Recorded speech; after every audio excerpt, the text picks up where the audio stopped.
വയനാട് പുൽപ്പള്ളിയിൽ വീണ്ടും കടുവയുടെ ആക്രമണം. ആശ്രമക്കൊല്ലി ഐക്കരക്കുടിയിൽ എൽദോസിന്റെ തൊഴുത്തിൽ കെട്ടിയ പശുക്കിടാവിനെ കടുവ കൊന്നു.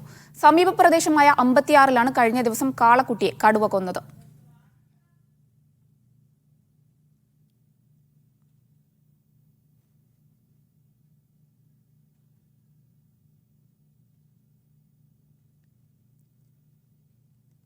വയനാട് പുൽപ്പള്ളിയിൽ വീണ്ടും കടുവയുടെ ആക്രമണം ഉണ്ടായിരിക്കുകയാണ്. വിവരങ്ങളുമായി ടി അനീസ് അലി ചേരുന്നുണ്ട്. അനീസ്, ഇന്നലെയാണ് ഒരു കാളക്കുട്ടിയെ കടുവ കൊന്നത്. ഇപ്പോൾ വീണ്ടും കടുവയുടെ ആക്രമണം. എപ്പോഴായിരുന്നു സംഭവം? ഷഹന, ഇന്നലെ രാത്രി ആശ്രമക്കൊല്ലി ഐക്കരക്കുടിയിൽ എൽദോസിന്റെ തൊഴുത്തിൽ കെട്ടിയ പശുക്കിടാവിനെയാണ് കടുവ കൊന്നത്. രാത്രിയോടുകൂടി ശബ്ദം കേട്ട് വീട്ടുകാർ എത്തിയപ്പോഴേക്കും കടുവ അവിടെ നിന്ന് ഓടിപ്പോയി. പശുവിനെയും എടുത്ത് ഓടുന്നതിനിടെ ചാണകക്കുഴിയിൽ കടുവ വീണിരുന്നു. അവിടെ നിന്നാണ് തോട്ടത്തിലേക്ക് കയറിപ്പോയിട്ടുള്ളത്. കടുവ ഓടിപ്പോകുന്നതിന്റെ സമീപത്തായി അതിന്റെ കാൽപ്പാടുകൾ പതിഞ്ഞിട്ടുണ്ട്.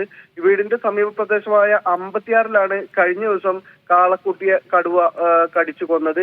ഇന്നലെ അതിന്റെ ബോഡിയുമായി ഈ പുൽപ്പള്ളിയിൽ വലിയ തരത്തിലുള്ള പ്രതിഷേധം ഉണ്ടായിരുന്നു. നമുക്കറിയാം, ഫോറസ്റ്റ് വാഹനം ആക്രമിച്ച ജനക്കൂട്ടം അതിന് മുകളിൽ ഈ ഇന്നലത്തെ മൂരിക്കുട്ടിയുടെ ജഡം കെട്ടിവെച്ചുകൊണ്ട് പ്രതിഷേധിക്കുന്നത് കണ്ടു. അത് കഴിഞ്ഞ് ഒരു ദിവസമാകുമ്പോഴേക്കാണ് ഇന്നലെ രാവിലെയാണ് ഈ പ്രതിഷേധങ്ങളൊക്കെ ഉണ്ടായത്. അതിനുശേഷം ഇന്നലെ രാത്രിയോടുകൂടി വീണ്ടും ആ പ്രദേശത്ത് തൊട്ടടുത്ത സ്ഥലത്ത് കടുവ ഇറങ്ങിയിരിക്കുന്നു.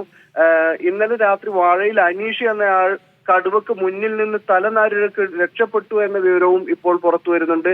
അദ്ദേഹം ബൈക്കിൽ യാത്ര ചെയ്യുന്നതിനിടെ കടുവ മുന്നിലെത്തുകയായിരുന്നു. തുടർന്ന് ദേഹാസ്വസ്ഥ അനുഭവപ്പെട്ടതിനെ തുടർന്ന് അനീഷിനെ ബത്തേരി താലൂക്ക് ആശുപത്രിയിലേക്ക് മാറ്റിയിരുന്നു. ഇങ്ങനെ നിരന്തരം കടുവക്കും കാട്ടാനക്കും മുന്നിൽ ജീവിക്കേണ്ടി വരുന്ന ഒരു സ്ഥിതിവിശേഷം ഇപ്പോൾ വയനാട്ടിൽ ആകമാനം ഈ വന്യമൃഗങ്ങളുടെ ആക്രമണങ്ങളുണ്ട്. പുൽപ്പള്ളി ഈ മേഖല കേന്ദ്രീകരിച്ച് വലിയ തരത്തിലുള്ള പ്രയാസങ്ങൾ ജനങ്ങൾ അനുഭവിച്ചുകൊണ്ടിരിക്കുകയാണ്.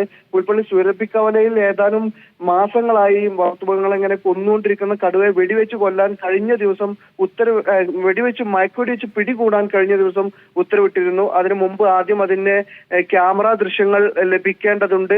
ക്യാമറ ദൃശ്യങ്ങൾ ലഭിച്ച് ഈ കടുവ തന്നെയാണെന്ന് സ്ഥിരീകരിച്ചാൽ അതിനെ മയക്കുവെടി വെച്ച് വേണമെങ്കിൽ പിടികൂടാം എന്ന് ഉത്തരവുണ്ടായിരുന്നു. കാരണം കഴിഞ്ഞ കുറച്ച് ദിവസങ്ങളായി പ്രദേശത്ത് കൂട് സ്ഥാപിച്ചിട്ടും കടുവ കൂട്ടിൽ കുടുങ്ങിയിട്ടില്ല. ഈ പശ്ചാത്തലത്തിൽ ആണ് മയക്കുവെടി വെച്ച് പിടികൂടാൻ ഉത്തരവിറങ്ങിയത്.